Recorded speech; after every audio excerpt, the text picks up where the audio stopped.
Good evening and welcome to Rock Solid Radio. I'm Linda Hutchinson, the Executive Director of Rock Solid Families. And I'm Merrill Hutchinson, President of Rock Solid Families. And we are excited to have you join us for the next 30 minutes as we talk about the good, bad, and ugly of relationships. A huge shout out to our sponsors, La Rosa's and Buffalo Wings and Rings in Greendale, Indiana, Greendale Cinemas, and Maxwell Construction. We are so thankful for these local businesses who have made this show possible.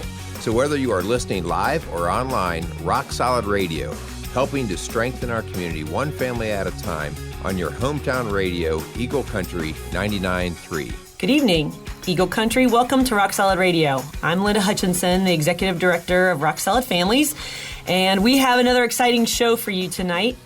Tonight we're going to talk about, co-parenting. Oh, what in the world's co-parenting? Well, what do you mean? We're talking about parenting through and after a divorce. Oh, I got you. I got you now. Yeah. Well, how about, before we get into that, let's say a big thanks to our sponsors out there. Yeah. All right. So big thank you just for us to be on the radio waves. We want to just thank Maxwell Construction, Buffalo Wings and Rings, Greendale Cinemas, and La Rosa's Pizza. So for the sake of Rock Solid Radio, please do us a favor and visit those places. Absolutely. Especially Greendale Cinemas during the holidays is always fun for us because we do a lot of holiday movies. Yes, yes. Days off school and... the house gets really small. Yes, it's time for another movie, matinee. So. Hey, we got some lots of events coming up, and so we want to run through our events. So this is Rock Solid Radio, but we function Rock Solid Families as our ministry. And so while we're not on the radio, we do a lot of other activities. Yeah. And so we want to start sharing those with our Eagle listeners and see what we can do to help you. So what's our first one there we've got? Well, I want to tell a little bit about what's going on in December as far as our fitness classes. You know, the holidays are sometimes really bad for eating. I gained 4 pounds over the Thanksgiving weekend. I confess that on Facebook already. That's bad. So we teach fitness classes. We believe that a healthy relationship involves a healthy mind, body, and spirit. So we teach fitness classes 6 days a week. I teach them in the morning because you're not a morning guy. I like the afternoon workouts. And then, you do Monday, Wednesday, Friday at 8 a.m. Yes. And I do Tuesday, Thursday evenings at 6 p.m. And then we do a Saturday morning. But, I want to also put a little plug in. We started a Strong Dads class, and it's an 8-week class. We do it on Saturday mornings. It's just for dads, and it's really cool. We do a 45-minute workout, and it doesn't really matter how great a shape you are in. I accommodate and make that workout for everybody. But we do 45-minute workout, and then we wrap it up with 45 minutes of a study involving being a good dad. It's so cool. So cool to see these guys come together. That next round of classes, that one will start January 12th. Yes, Saturday, January 12th. It's 7:30 in the morning. It starts early, but that way usually it's before family activities or commitments that people have. So 7:30 to 9. So that's an 8-week class. But we have a 9 o'clock class also for anybody. So we would love for you to come and join us just working out. And we have a chance and opportunity to pray and share scripture at the end of each class. So that's really cool. And just to see people kind of building relationships and coming with their burdens. And it's been really neat. Well, you find out that I think some people avoid going to the gym because they think maybe they're not strong enough or they're not fit or whatever. And you find out that that's most of the people that walk in the gym are just people that want to be healthy. Yeah. They just want to be healthy. Most of us are not pro athletes. Right. And they come in, and then you get to know people. Right. And we all come with our story. Yeah. Right. And so it's really kind of neat just to get to know these folks and take it to a different level and helping them out. And as December rolls through and January begins. January 20th, we actually do this several times a year. It's called Prepare, and it is a day-long seminar for engaged or newly married couples. And so this day, if you just got engaged over the holidays or you are anticipating a 2019 wedding, we would love for you to join us. Or maybe you just got married and didn't really have any kind of premarital counseling, or you feel like you want to be more equipped, because the whole goal of Rock Solid Radio and the Rock Solid Families is to build strong, healthy families and homes. And so we believe you got to build on a rock solid foundation. Yeah, the show that we're going to talk about today is really what we're trying to avoid. Right. Let's be honest. Yeah. Let's hope we never have to do this show again, or at least this topic on this show. Yeah. And so we really want to do everything we can to help couples prepare for walking into a marriage. Right. What's it look like? The lust wears off quickly.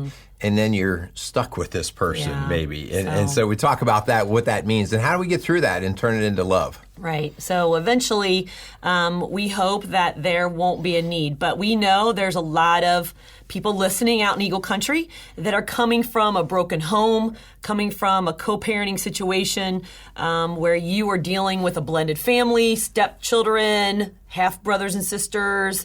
We know that that's really happening in our world today. Yeah. And then in February, I believe it's February 15th. Is that right? February 15th and 16th, we have our marriage retreat. That's true. That's true. And over Rich. at Camp Higher Ground. Right. And so that's a neat opportunity. And that's for married couples, right, where we get to spend a Friday evening and a Saturday morning and just help kind of work on the marriage and the relationship. So put that on your calendar if you would. That's a good time. We have a lot of fun with that. Right. But why are we doing this topic, hon?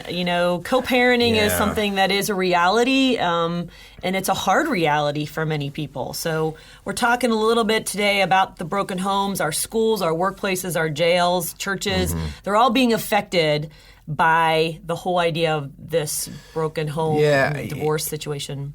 This topic weighs heavily on my heart because of my work in the schools.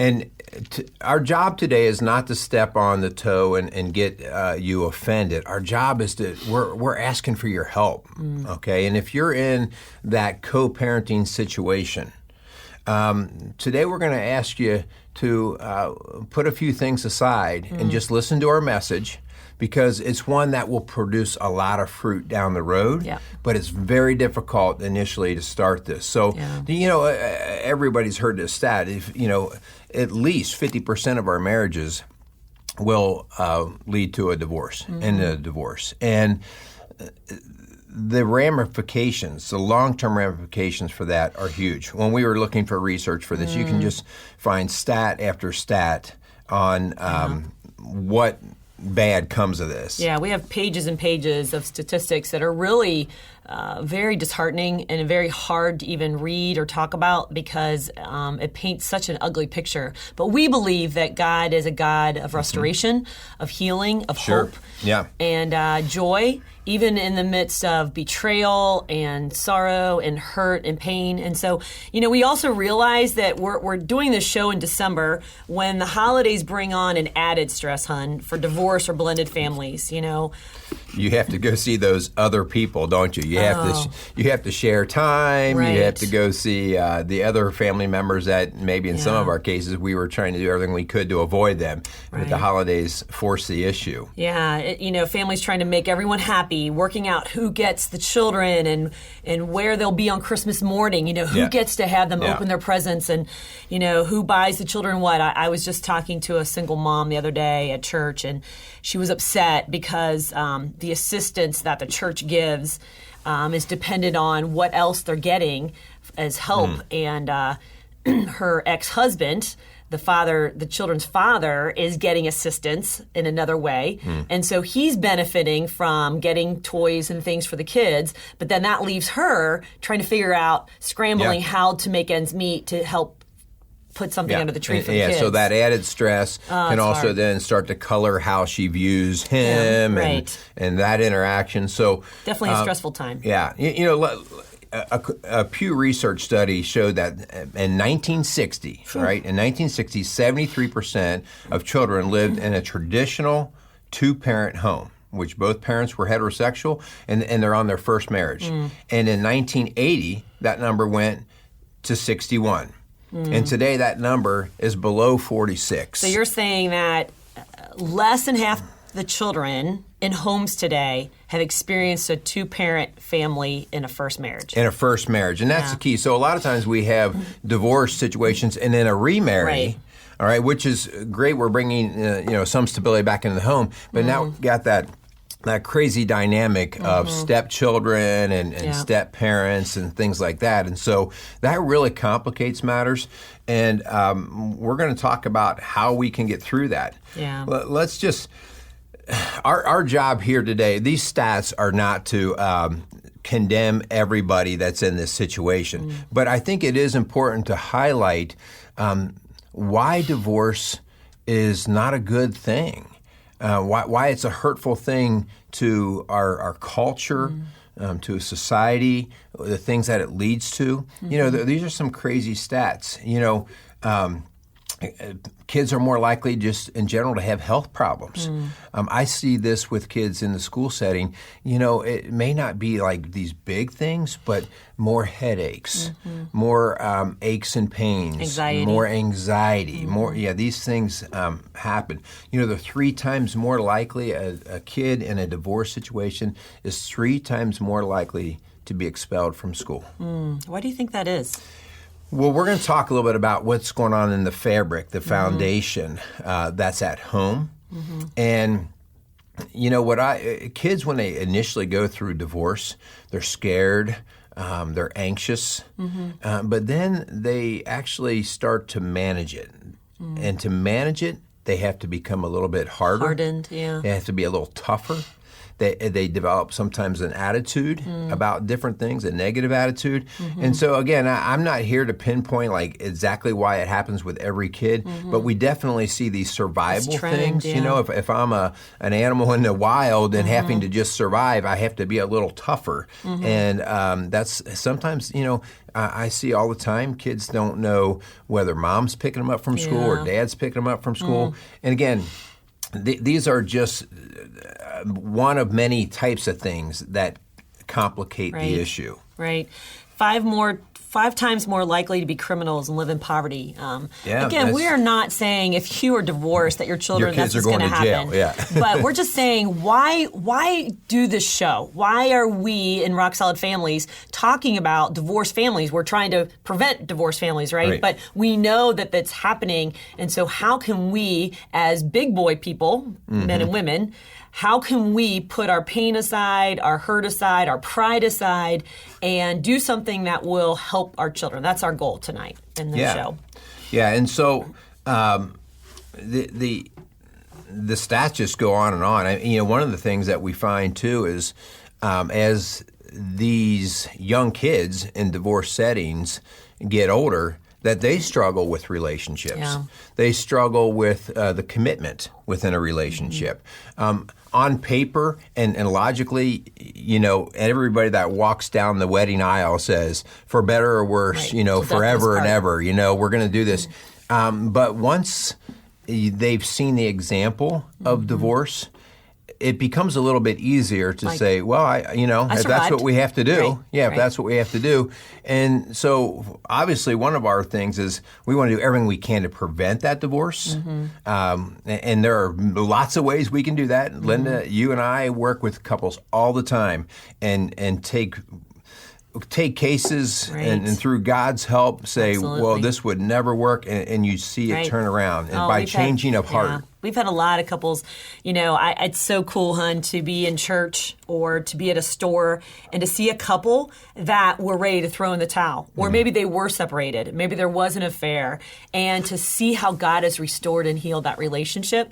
Or to see them, there's one couple, and it comes to mind, that they were separated, there was an affair, it was ugly. And to see them post on Facebook their anniversary and just the two of them, it is so a reminder to me that God is a big God and He can do amazing things. So please, if you are out there contemplating a divorce or separating, please come see us. Please get some professional help, because there is hope. There is help out there.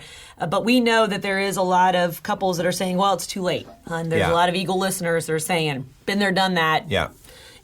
So let's move into that. Okay. All right. So let's say it's happened. The divorce happened. Okay. So let's set the stage. The divorce has happened. And, I have worked with couples that were divorced before, and because their child is the centerpiece, I always say, you may be divorced, but you're married for life through a child. The two became one, and that one is the child, right? And so I have sat down with couples that were divorced and had the most incredible parent meetings, and I was like, why are you guys divorced? Yeah, you've said that before. Because they get along so well. Right. And here's the bottom line.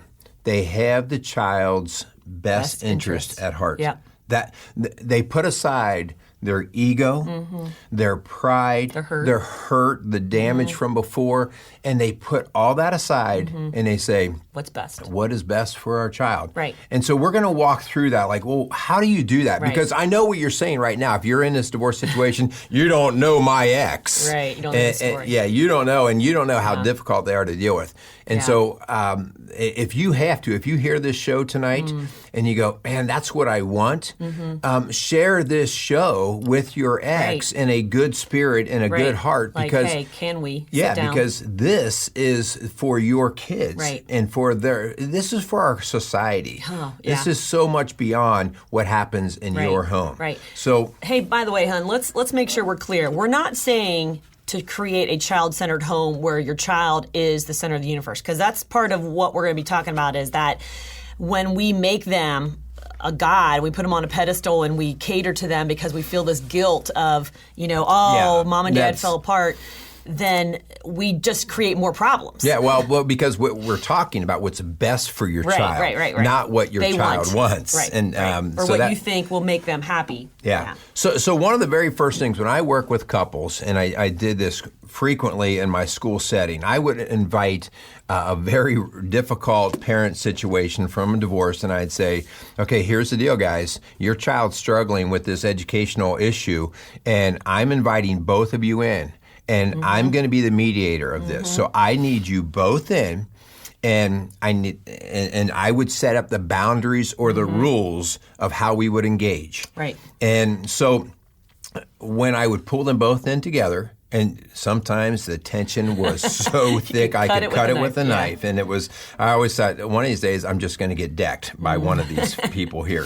But it is, once people get in that room and they know this is for the good of our children, it is amazing how quickly we just humble ourselves and we say whatever we need to do. So the very first thing we do is we create a parenting plan, an actual plan. Because what happens, it's no different than budgets or anything like that. If we assume that we're all on the same page, you know what happens when you assume, right? And so when we assume that we're on the same page, when we mix in emotion and all these other things, but don't you think, it can get pretty ugly. You have to have a neutral party to help you with that, because, especially even in-laws, brother-in-laws, sister-in-laws, friends, sometimes they have a side, and so people come in thinking, oh, well, they're on their side, or they're going to, I'm going to get dumped on this. Well, I would like to say, no, you do not need to have that neutral party. Do it your own. In a perfect world, that's why, if we humble, my parents are divorced. Okay, my parents are divorced. And that happened later in life. And it came from a humble heart, and we talked about this in a previous show. It came from a humble heart initiated by my mom to say, what would be best for our family? Right. The divorce doesn't mean you don't have a family anymore. Right. And so we have a family. And so, Linda, you and I, our job is to help those who can't get through to that point. But sometimes they need the help. But ultimately, guys, we don't want... we need to put ourselves out of that job. Sure. And so, and it's very doable. It's very doable, but we have to have some ground rules. It's humbling. Yeah, very difficult. So the very first thing is we say, let's get a parenting plan. And if you need help with that, we would like to do that. Here's a crazy, crazy stat. This is the next thing that's going to make your head spin, at least if you're in our area. I know in Indiana, Indiana Parenting Guidelines, which is frequently what is used as the establishing precedent for how kids live through the divorce with what parent, typically has the kids with a residential parent, they get the majority of the time. So it might be, they get a visit with the other parent on a Wednesday night. Right. And every other weekend. But the majority of the times with one parent. That has always boggled my mind. It seems to be convenient, but here's what happens. One parent gets stuck with not just the good of parenting, but the bad. Right. They're the bad guy. Yeah. They have to discipline. They have to deal with the whining. They have to deal with the complaining. And guess what the other parent becomes? Yeah. The good guy, the savior. Well, I'm going over to Dad's. Fun parent. And so if I only have a 24-hour period that I get to spend with my kid, I'm not going to be spending it in a disciplined mode, right? So we're going to the movies, we're going to take in a ball game. And so that is messed up. That's messed up from the get-go. So one of the things you're starting to see across this country, and I want to advocate strongly for this, and this, again, this takes change, 50-50 time. Yeah. Yeah, and so that might mean you both have to live in the same school district, or you have to do some traveling. So we have 4 days one week, 3 days the other, and vice versa for the following week, so that both parents have to experience waking up with the children, going to bed, doctor's appointments. Now we start to get on the same page. I see what you're saying. This homework thing is really difficult with Johnny. Yeah, I had one parent recently talk about how the mom who doesn't live near the child wanted them to play football. Well, they're not doing the practices. Right, yeah. They're coming for the weekend games. It looks really great, but when they're trying to balance school and homework and football, this other parent's like, that's not fair. I'm the bad guy here. Yeah. So, very difficult. So a parenting plan, equal time, and then the next thing is, this is a basic ground rule. You have to show respect for each other. Yeah. Especially in front of those children. Like you mentioned earlier, Linda, the wound, right? The hurt. We're not discrediting that. Right. We are not. But being an adult and knowing what our job is beyond the broken marriage, it's now raising the children from the marriage, we don't disrespect our spouse. No, because the child hears that. And they start to model that. They see the manipulation in it. They pick it up. Yeah, they understand what you're doing. Yeah. And the next thing you know, if you're trash talking your ex, before you know it, your child will mimic that to get what they want. Absolutely. Yeah, and so that's the manipulation that happens. And kids aren't dumb. They start playing you. Mom said this. Dad said that. And I want to go live with Dad. It just builds the hatred even more because the kids start to repeat what you've said, and then you get mad at them for telling the ex. It's just ugly. Yeah. So just you take a deep breath, and you humble yourself. Yeah. And that old saying, if you can't say anything good, don't say anything at all. Right. Just keep your mouth closed, because when we're talking, we're going to talk about the kids. Right. Never use your kids as a messenger. All right. Yeah. You tell your father. You tell your mother. Yeah. If you need to have conversation, you go privately and have that. You work it out between the two of you. Don't put your kid in the middle. Kids can't handle that. No. They can't handle that. It just balls them up with anxiety and depression and anger. Sadness, absolutely. Agree upon some rules and some goals and consequences together. So this one is the biggest. So how much time do we have, right? We can go for 3 weeks on this right here. So this is the hardest part. Agreeing upon what your expectation is going to be in your house or when they're in your presence. And this is when it gets tricky, because if we don't have a balanced parenting time, you won't feel the need to do some of these things. All right. So and this is where it may take compromise. That the child might do something in your home and you go, well, I'm not going to let that. We have to maybe strike a little ground of compromise. Right. But common expectations, whether it's keeping the room clean, whether it's taking care of the animals, whether it's having homework done at a certain time, chores around the house. Oh, technology. We talked about technology last week. And, if one parent thinks that a phone for a 10-year-old is fine because I want to be able to talk to him anytime I want. I hear that a lot. I see the phone being one of the greatest manipulating tools that parents use in this situation.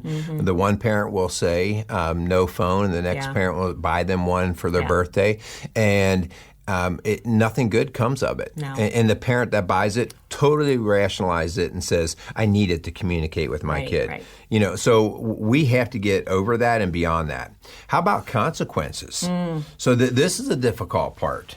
If we say, whatever, Johnny can't be on his tablet or whatever, and Johnny breaks the rule, what is going to happen in terms of the enforcement of a consequence for that? Is one parent going to go, oh, it's no big deal, whatever. Or I only have him for the weekend. I'm not going to get him in trouble, or I'm not going to have him in timeout because of that. So guys coming together, and again, this is part of that plan, and this is where I sit down and we talk about, well, let's lay it out. What would be reasonable that both of you could enforce? What consequence could you enforce? And again, if one person does something that is totally out of your nature to do and you could never pull it off in terms of a consequence, then we're going to have to find a compromise on it. Because, if it's just something that can't happen, let's find something that can. Right. All right. We got to support each other in the parenting process. You got to reinforce what the other house is doing. It's hard when you don't agree, and that's where the behind the scenes conversations have to happen about what is best and what you are going to do together. But you got to look like a united front. Hun, you and I have dealt with parents for 25 years. And when these kids can play one to the other and they know they can divide and conquer, it is ugly, ugly. And they're kids. And so they're wanting to do what they do. So the bottom line, let's stop fighting for who's right and wrong, and let's fight for the good of our family. Okay, let's fight for the family. There's a scripture on this, Galatians 6, 7 through 10. And this is really about the harvest. What do you want to reap? Down the road. And that's so hard to do in our immediate gratification world. We want it now. Or in our hurt. And in our hurt. And so we want to try to get that fixed. And it's, Galatians 6, 7, 10, do not be deceived. God cannot be mocked. A man reaps what he sows. Whoever sows to please their flesh, from the flesh will reap destruction. Whoever sows to please the Spirit, from the Spirit will reap eternal life. Let us not become weary in doing good, for at the proper time we will reap a harvest if we do not give up. Therefore, as we have opportunity, let us do good to all people, especially to those who belong to the family of believers. Again, if you are not a believer, I get it. If you don't believe this Jesus stuff, this Bible stuff, but I'm sure you've heard you reap what you sow. And so if you're reaping, or if you're harvesting and sowing seeds of anger and resentment and bitterness, that's going to be what grows in your child. I mean, it's a fact of nature. This doesn't have to be biblical and scriptural and religious stuff. This is just a fact of the matter is that you're going to reap what you sow. So what are you sowing? What kind of seeds are you sowing in your child right now? So your challenge for this week is simple. This is obviously pointing to those who are in this situation. Reach out this week. Reach out. It might come with apologies. It might come with some humble pie. It might just come with that whole idea of saying, I'm done with the fight. And so please, I ask you to reach out.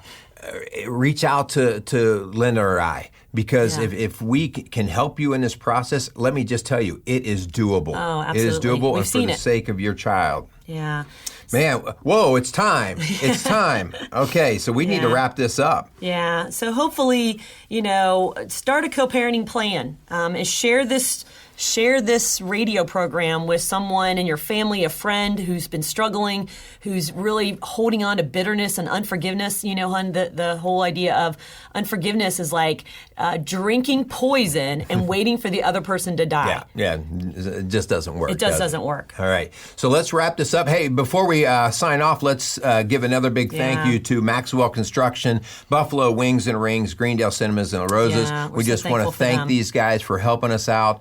Thank you for all the support that we've been getting. We are so blessed. We have people from our latest fundraiser that have come behind us and help donate and support us, and we continue to ask for your help to do that. Come out and stop by and see our office out in St. Leon. I think it's 7484 Christina Drive out in St. Leon. So come on out and see us. All right, let's sign off, and we will see you guys next week. Praying for you. Thanks for joining us for another episode of Rock Solid Radio. For help or more information about what you've heard this evening, contact us at rocksolidfamilies.org or call us at 812-576-ROCK. That's 812-576-ROCK. Again, a huge thanks to our sponsors, La Rosa's and Buffalo Wings and Rings in Greendale, Indiana, Greendale Cinema, and Maxwell Construction.